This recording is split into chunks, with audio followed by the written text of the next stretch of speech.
Graça e paz, meus amados irmãos e caros ouvintes. Este é mais um Palavra Viva aqui com o pastor Josivan.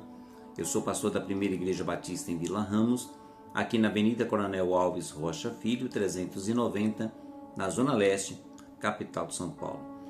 Antes da nossa meditação neste Palavra Viva, eu conto com a sua cooperação, curtindo, compartilhando, fazendo a sua inscrição e ativando o sininho para que você receba as notificações de novos vídeos. Vamos ler a Palavra do Senhor? Lucas capítulo 7, do verso 11 ao verso 15. Pouco depois, Jesus foi para uma cidade chamada Naim, e os seus discípulos e numerosa multidão iam com ele. Ao aproximar-se do portão da cidade, eis que saiu o enterro do filho único de uma viúva, e grande multidão da cidade ia com ela. Ao vê-lo, o Senhor se compadeceu dela e lhe disse: não chore. Chegando-se, tocou no caixão e os que estavam carregando pararam. Então Jesus disse: jovem, eu ordeno a você, levante-se. O que estava morto sentou-se e passou a falar, e Jesus o restituiu à sua mãe. Este é um texto carregado de emoções, mas de muitas lições para as nossas vidas, inclusive no dia de hoje. Porque o texto diz que pouco depois do quê? De Jesus ter operado um milagre anterior, curando o servo de um centurião, que ele nem precisou ir na casa dele, bastou uma palavra, e aquele homem creu, e o servo foi curado. E Jesus está com uma comitiva, a multidão está seguindo ele, que eu chamo de a comitiva da vida, da esperança, da alegria, da resposta.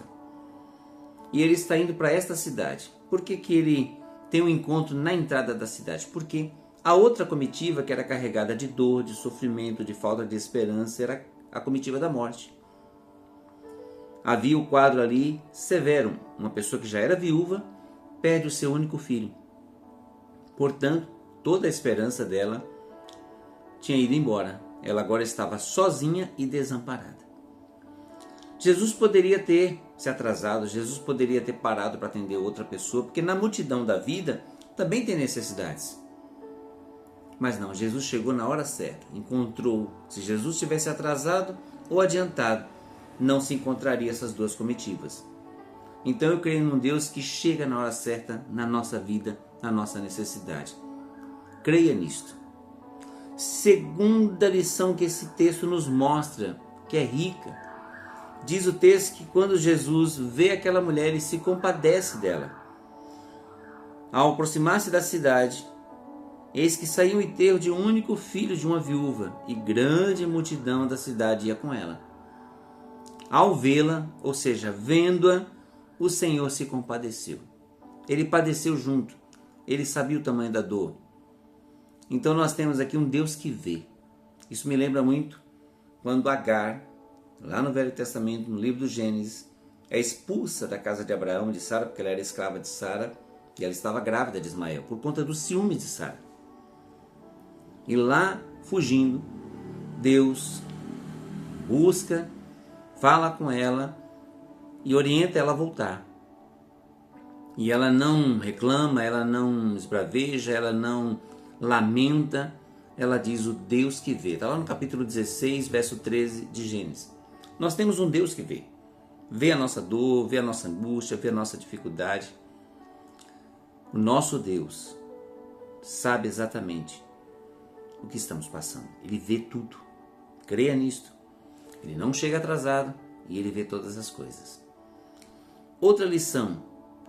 Essa mulher tinha 1000 razões para chorar. Mas quando Jesus chegou, aparentemente quem lê sem parar para prestar atenção, acha que Jesus foi indelicado quando diz não chore. Aliás, você nunca pode chegar no velório e dizer para uma pessoa, olha, não chore. Não. Ali é momento de chorar. Jesus não tem nada contra o choro. Jesus chorou quando chegou para ressuscitar Lázaro. O texto diz lá, Jesus chorou. O problema não está em chorar. O problema é continuar chorando e lamentando a vida toda, quando a resposta vem.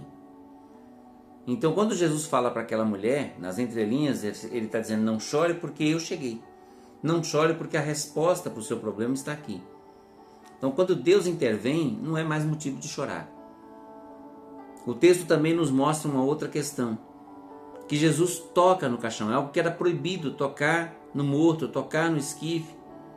Na época de Jesus, quem tocasse no morto, tivesse contato, ele ficaria cerimonialmente impuro.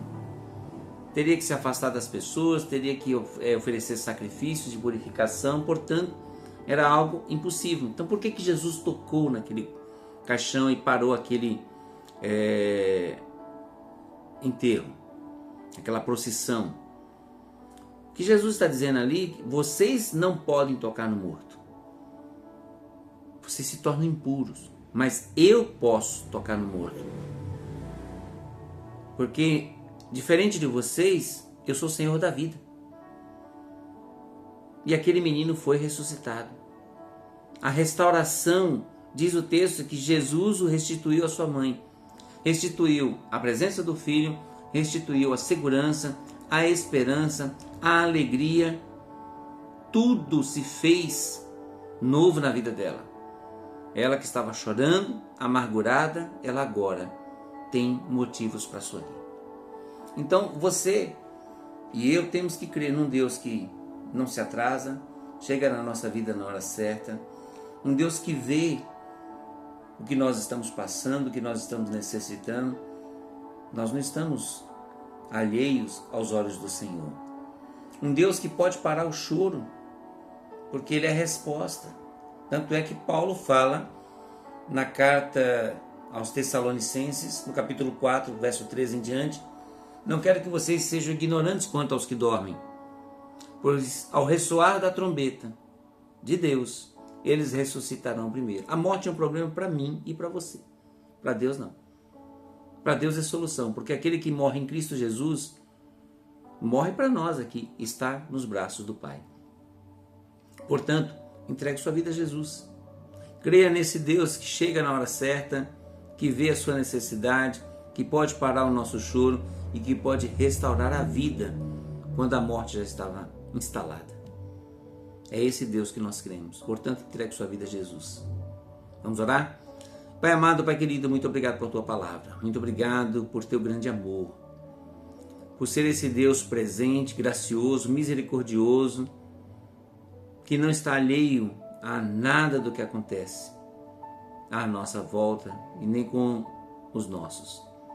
Perdoa os nossos pecados, perdoa as nossas falhas, aumenta a nossa fé em Ti e tem misericórdia, ó Deus, das nossas vidas. Socorre nesta hora, eu te peço, os enfermos, os enlutados, aqueles que estão à margem da sociedade, presos nas drogas, presos nas emoções, presos, ó Deus, em sentimentos de morte. Tem misericórdia. Proclama e derrama, ó Deus, vida nessas pessoas, ó Pai. É o que eu te peço em nome de Jesus. Pai de amor e de infinita bondade, socorre nesta hora o lar da viúva e do órfão, e continua, Deus, com a sua mão estendida sobre cada família, sobre cada lar. É o que nós te pedimos, no santo nome de Jesus. Amém. Meus amados, que o Senhor os abençoe, que o Senhor os guarde, que o Senhor levante sobre vocês o rosto e lhes conceda a paz. Nunca se esqueça, Jesus te ama. Até o próximo Palavra Viva, querendo Deus.